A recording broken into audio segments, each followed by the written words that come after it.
This is the TD Fitness Podcast with Coach T, episode number 40.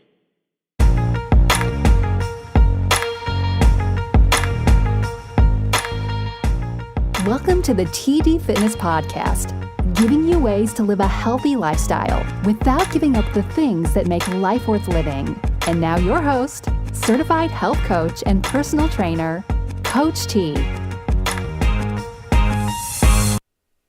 Hey guys, Coach T from TD Fitness. This is episode number 40. How do I encourage loved ones to live healthier, especially when they're older? So just this week, I was having a conversation with one of the Fit Lifers, one of the individuals enrolled in my Fit Life program. And she has had a lot of success with the program and was basically looking for some advice on how to get some of those same successes, how to apply those things that she's learned to help someone else in her life, a loved one in her life, help them to take some positive steps in their health. And I'll tell you, this immediately resonated with me because I thought about my mother. So my mother passed a little over a year ago, but before she passed, she was pretty active up until the point where she got very sick. She was doing things around the house, but she suffered in her later years with back pain. So she would be up washing dishes, for example. She would be up cleaning the house. She lived until she was 83 and did all of this, like I said, up until the point where she got sick and just couldn't do it anymore. Now, I often encouraged her to exercise or to get some movement because I knew that alone would help her address some of those things, some of those pains, some of those ailments that she was having. She lived a quarter mile from the YMCA. And so obviously within walking distance, very close, right around the corner, not a lot of traffic, so easy to walk to. And she had a membership because we purchased a membership for her there. She'd had previous success at the gym, at the YMCA, and enjoyment from going because there were people there that she knew. They had some classes for older individuals, and it's a small community. You know, everyone kind of knows everyone else there. But she just wouldn't go, and she wouldn't go consistently. And I'll say that, this is not uncommon. I think about people who are given prescriptions for medication and literally told that if they don't take the medication, they won't live much longer, literally. And guess what? They still don't take it. And it seems like it's something that is simple as can be. Like, why not just take your medication? But it seems to be too much for them. So what's going on here? Well, as it turns out, this is a deeper topic than we think about on the surface. It's not just a matter of somebody saying, well, I just don't want to take my medication, or I just don't feel like working out. There's more going on there. So I want to unpack this a little bit and talk about it. I'll start with a statistic, and that is that just 1 out of 4 people between the ages of 65 and 74, 1 out of 4 people exercise regularly. That's just a statistic, right? Yes, that's sad, but it doesn't really hit home for us until it's someone we know that's not exercising. That's part of that other 75%, those 3 out of 4 people that aren't exercising. It doesn't hit home until it's a mother or a father or a grandparent or a friend or someone that you're close to, another loved one. So this episode is about helping and encouraging older adults to live healthier. But I will tell you that the game plan, the methodology, the approach applies to just about anyone, whether you're old or young. And what I hope to do here is help you as the individual who recognizes that you have someone close to you that needs to incorporate healthy habits. I want to help you help them. So that's kind of the angle I'm coming from here. I think this is applicable to just about anyone. So just about anyone can find value in what I'm going to tell you here in this episode. But let's start with why exercise in particular is good for us as we age. We'll just set the stage here. And it turns out that exercise as we age is good for us for a lot of the same reasons that it's good for us when we're young. But I'm going to focus on some of the other reasons that relate specifically to older individuals. So Exercise has proven benefits for older individuals. It strengthens bones. It reduces the risk of disease. And I'm talking a number of diseases, things like cardiovascular disease, hypertension or high blood pressure, type 2 diabetes, obesity, colon cancer, osteoporosis, breast cancer, you name it. So exercise reduces the risk of those diseases. It also decreases the risks of falls and fall-related injuries. Why? Because it improves our balance. It improves your coordination. It improves your strength. But it improves more than just physical health. Exercise has been shown to boost memory and prevent dementia. That's another great reason to exercise, particularly in your later years. And it's a good way to maintain some of your independence in your way of life. I think back to my mom as she aged. One of the big reasons why she continued to do so much around the house was because that was, yes, just what she was used to. That's how she was raised. That's how she grew up. That was also a way of her holding on to that independence and kind of proving to herself and others that she was still capable. So exercise is another way that you can do that, though. And exercise, I read a fact that exercise can often do as much, if not more good than taking up to 5 to 10 medications a day. In my mind, that alone is reason enough to exercise because I don't typically like to take medicine and pills. So the question, again, how do we encourage loved ones to live healthier, especially when they're older? And I'm going to go ahead and give you the answer here early in the episode. The answer is a thoughtful approach and some type of accountability. That's the way you do it. So in health coaching, we are taught that motivation, it's not a personality problem. It is a state of your readiness to change. We talk about this in the Fit Life program, actually. And that state of readiness to change fluctuates at different periods in our lives. But that state can be influenced. What people think about their readiness to change can be altered in a positive way if given the appropriate help and some guidance. So if you've ever wondered what a health coach does, okay, this is a huge part of it right here. So here I hope, again, to empower you with some of the basic health coaching techniques so you can help those that you love. And I will tell you that it starts with understanding where they are. There is a model called the Stages of Change model, and essentially it has 5 different categories of where people reside on this sliding scale of their ability to change or to incorporate or implement positive behavior. So in the far left, they're not even thinking about change, right? They're the people that exercise and healthier living is the farthest thing from their mind. They're just not thinking about it. Next, you have those who are actually thinking about some type of change. They're open to it. Then you have those who are actually preparing to make a change. So these are the individuals who are looking for time, planning time in their schedule, looking at when they can exercise. Maybe they're going to the gym to open a gym membership or to start a membership. Maybe they're looking for different areas around the neighborhood or in the community where they can actually go and get some exercise. And then you have those who are taking action and steps towards that change. So these are the ones that are actually doing the exercise. And then the final category, the final stage is those that are taking action on a consistent basis, because that's when it's a habit. It doesn't mean it's easy, but it does mean that it's regular.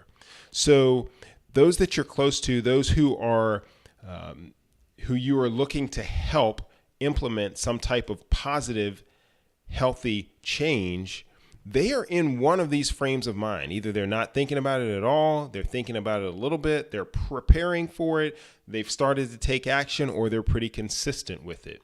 So the goal in each one of these stages is simply one thing, and that is to move them to the next stage. If they're not thinking about change, your job is to help them start thinking about it. It's not to have them start an exercise plan. It's just to have them start thinking about it. If they're already thinking about it, now you can work on helping them prepare.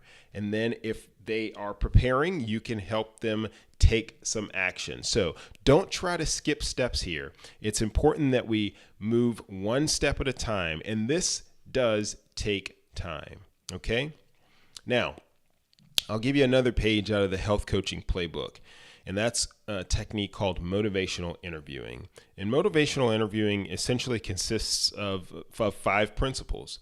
So first, you want to express empathy. Make it known that even if you don't feel like you understand where they're coming from, help them to understand that you recognize that they're coming from a place of difficulty, if you will. Next, you want to help them develop an awareness of some of the negative consequences associated with not making that behavioral change or that positive change in health. Next, you want to roll with the resistance, man. I mean, this is it sounds very scientific as I lay out these 5 principles here, but I'm here to tell you that it is an up and down roller coaster because everyone is different. Everyone experiences periods of high motivation and then it comes back down and then goes back up again. That's what health coaching, that's what helping others is all about. We're all human. Next, you want to support self-efficacy. And if you're not familiar with this term self-efficacy, it is essentially their perception of their ability to change or to perform a specific task. So it's similar to self-confidence, but self-confidence is more of a broad feeling. You are a confident person, for example. But self-efficacy is more specific.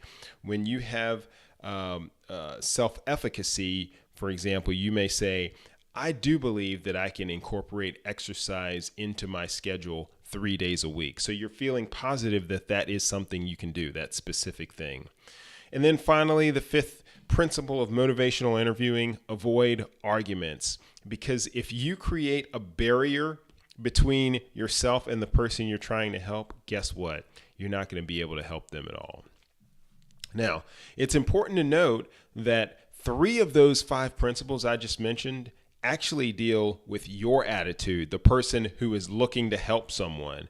And 2 of them deal with the individual you're trying to help. So 3 of them deal with your attitude. That's expressing empathy, rolling with resistance, and avoiding arguments. And then on their end, you want to help them develop an awareness of some of the negative consequences if they don't improve their health or if they don't take actions to improve their health, and support them in their self-efficacy. So their successes, while it is dependent on their attitude and their actions, it is absolutely enabled and absolutely hampered in some cases by your approach. That is one of the key things to remember. That's one of the key takeaways that I want you to remember from this episode. Now, going back to understanding where they are, that means both physically and mentally. So let's think about just some of the barriers or belief systems that an older individual might be up against, some things that in their mind are preventing them from incorporating more exercise or healthier habits. They may assume that they are just too out of shape or too sick, or they may feel too tired or just too old to exercise. So your job as a loved one in that instance is to help them and to coach them through this. I mean, it's a myth that old age is inevitable. This is such a dangerous mindset, but a lot of people feel that way. They're like, oh, I'm getting older. That's just the way it is. You know, old age is inevitable. I'm just going to not move around as much, not exercise as much, and maybe not eat as healthy.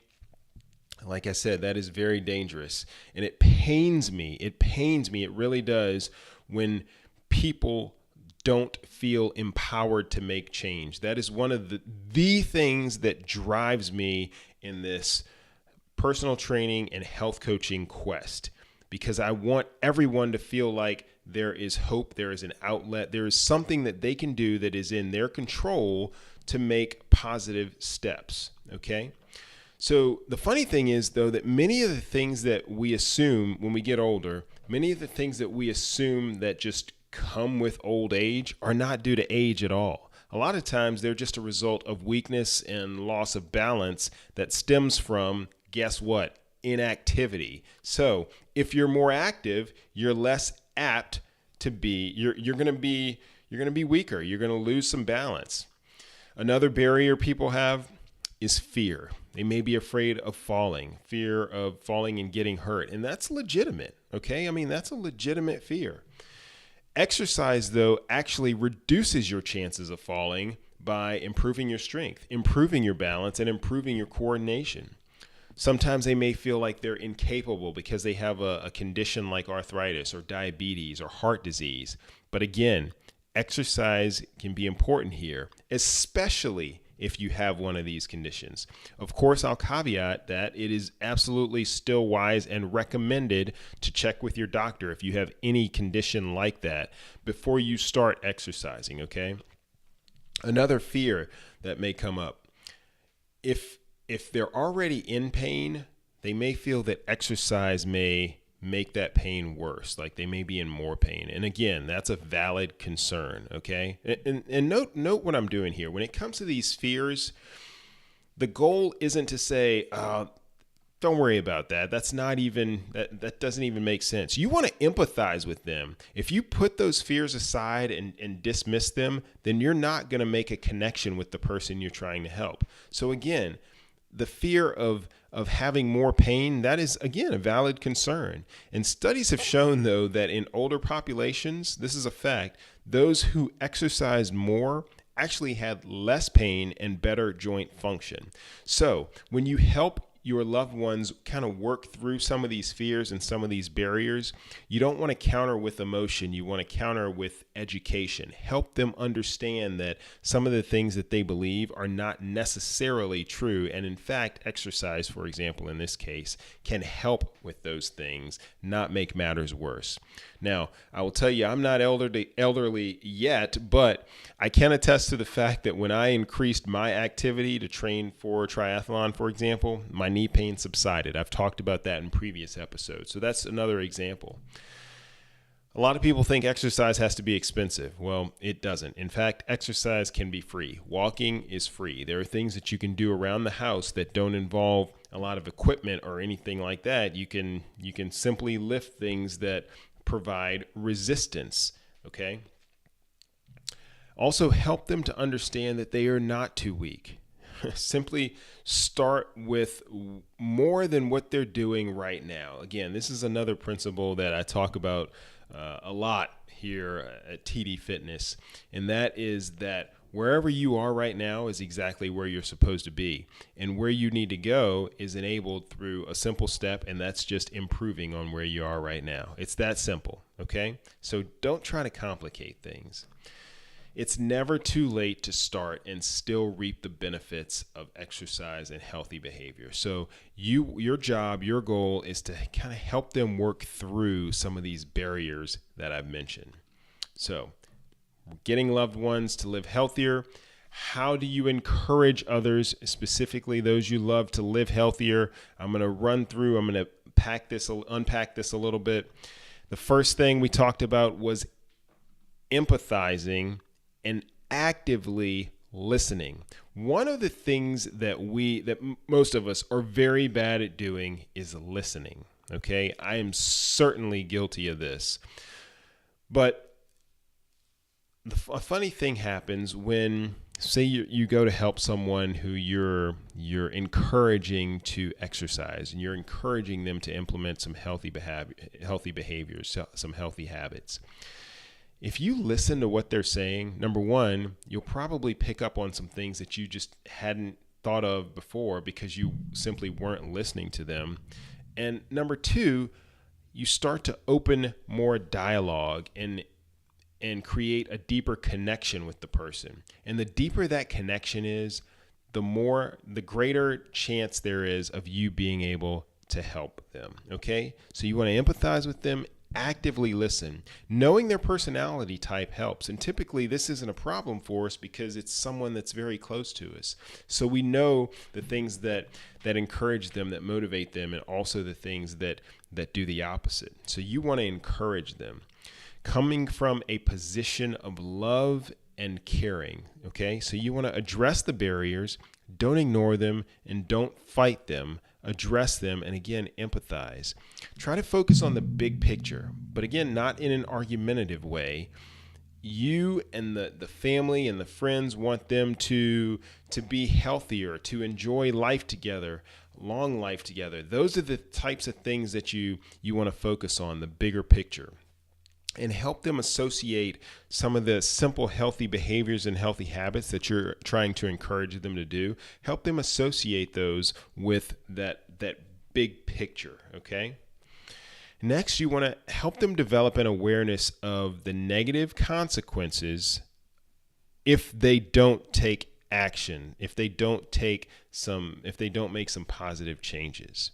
So your attitude is basically your stance toward a particular idea or concept. That's just a general definition, how I define your attitude. That's the way you look at something. And it's usually informed by your experiences growing up and throughout your life, and your knowledge or your awareness and education, understanding.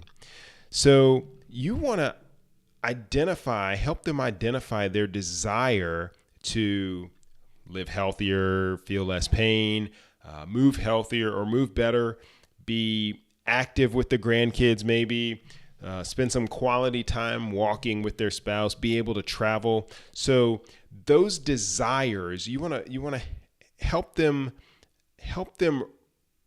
articulate and bring to the forefront the things that they really want to accomplish. And then you want to relate again the actions that they're going to take with that desired outcome, whether it's again live healthier, feel less pain, you name it. And help point out those areas where the less healthy habits conflict with that desire. That's really the point of this step here. Another part of it is educating them. Individuals may doubt their ability to be active, and they may lack just basic understanding about whether or not they can start an exercise program or take part in specific activities. So you want to let them know that exercise is important, and it's okay here to bring in the help of someone who is a professional in the field, whether it's a personal trainer, health coach, their doctor, but sometimes hearing it from an objective source versus, you as someone who's close to them, sometimes it's better for them to hear it, or it adds to your argument if they hear it from someone else. Again, you want to support self-efficacy, which again is their perception of their ability to change or their ability to perform a specific task. So help them in this regard, build them up, give them positive encouragement, focus on small wins, because those small wins tend to snowball. If you set the goals initially pretty low, make them attainable, then you can build some successes there, and those things help you to continue to improve upon themselves. So encourage them to get help, or help them yourself, right? Help them visualize what success is going to look like to them. Help them set those goals. Help them create a plan. But I'm going to say again, help them set the goals. You don't want to set goals for them. You could say something like, what do you think are some ways in which you could start to, and insert whatever healthy behavior you have here, start to incorporate more walking in the day, for example. And if they can't think of anything, maybe you could offer a few suggestions and ask if any of those might be doable. So you might say, hey, do you think it's possible to add a short walk around the block after your breakfast every day? Or do you think it's something you could do to meet up with the walking group that starts, at 5 o'clock that walks around the neighborhood Monday, Wednesday, and Friday? Or you could say, hey, while you're watching your game shows, Do you think you could stand up and up and down 5 times, getting up out of your chair during the commercial breaks?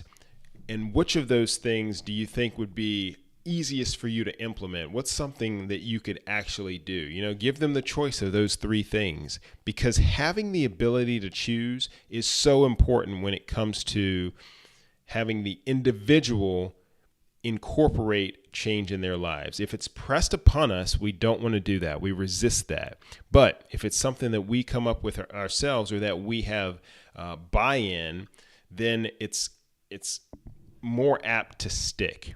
So goal setting, think long-term, think short-term goals. But again, I don't want you to get too wrapped around the axle on this one. The point here is just to help them kind of realize what it is that they're trying to do. Help them realize, okay? Don't do it for them again. And again, set easier goals to begin with. Build on those small wins and those successes.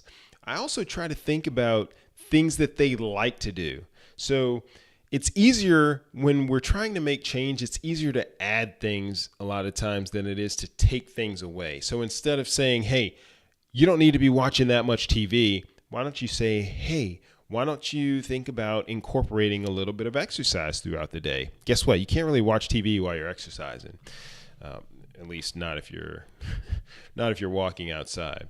So figure out something that they might enjoy to do and enjoy doing, and then help them incorporate those things into their schedule. Exercise shouldn't be boring. It should be something that you like to do, because there are so many forms of exercise. It could be walking, it could be gardening, it could be playing with the grandkids. There's so many things you could do. It doesn't have to necessarily be exercise in the traditional sense. The point is to get the heart rate up and to get us breathing deeper for a little bit longer period of time, at least 10 minutes or more, right? Support systems are also important. There are a lot of local groups, particularly for older adults. And get your family and friends in on it too. The support systems are very important. Remember that behaviors are made up of habits, those things that you do consistently. And as I explain to people, working through this it's kind of a circular loop, one of planning, taking action, and then adjusting that plan, and then planning again. So it keeps going around and around. It's an iterative process. Now, accountability is going to be something that's extremely important too. So what are some accountability mechanisms, I'll call them? Well, first is you could be the accountability. You could call every day and say, hey, Mom, hey, Dad, I'm just thinking about you, checking in on you. Did you walk today? Okay, I'm going to call you again tomorrow to see if you got your walk in. You'd be surprised how far this could go, because when you know someone else is going to follow up with you, then it goes a long way in setting some positive habit patterns. Also, friends could do the same thing. Friends are good accountability partners. Pedometers or wearable devices, things that you wear that count your steps and things like that. Assuming that, your older loved one is okay with technology, because I know sometimes that can be a barrier in itself. The Fit Life program I use an online tracking tool that basically shoots a message to your phone asking if you completed your planned habit the day prior. And you just click yes or no. And then I look at all the data on the back end, and I can kind of see how things are going, and I can check up on people. So that's another thing that I could provide more information on if you're interested in that. There is so much more. I've run through a lot of things to help you help others. I've only scratched the surface here. I mean, this is like the 30,000 foot level, just hitting the highlights of some of the things that you can do to help those that you love. There's a lot more to it than that. Unfortunately, I can't cover it all in a half-hour podcast, but hopefully I've given you a few tools, and more importantly, a mindset to approach your friend or your loved one with. So I go back to the question, how do you encourage others and those you love to live healthier? And I'll go back to the main takeaway. I want to remind you of this. Focus first on what you can control, as the person helping someone else. What you can control is your attitude as you try to help them. So roll with resistance. Avoid arguments. Avoid resistance by being empathetic and being understanding. Confrontation is not what you want. You want to support their belief in themselves to make the change. You want to build their confidence and point out some of the positive steps they've taken, some of the successes they've had. Remember that it has to be their decision. It has to be their choice. They need the ability to choose if they do this, to choose what they do, to choose how long they do it. That is all part of the process, because the goal isn't just to get them to exercise or to make a healthy change. It's to get them to do it consistently. And the only way to do it consistently is for it to come from within, for them to want to do it.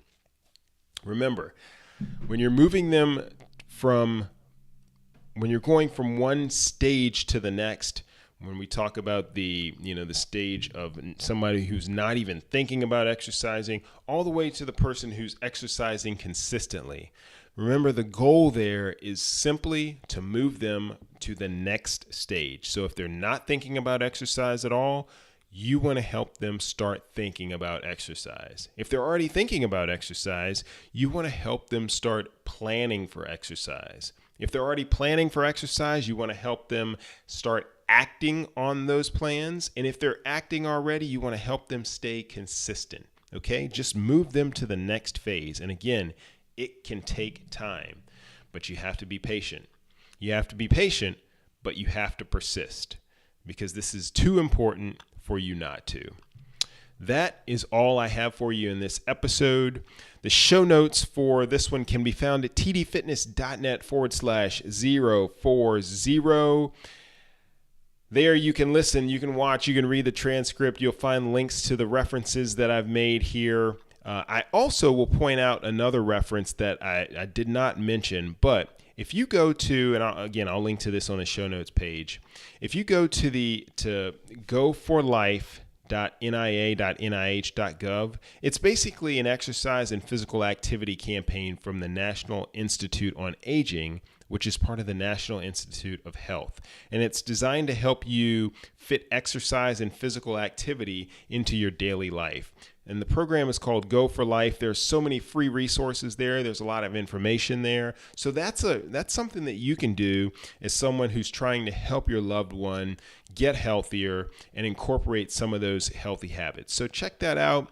Again, all of those links are on the show notes page. I want to thank you guys so much for tuning in for such an important topic, because it's not enough for me just to try to reach you. The way that we reach a lot of people is for me to help empower you to reach others, okay? That's how things spread. That's how this fitness movement is going to spread, okay? So I encourage you to help and do your part, and I'm here to help you any way that I can.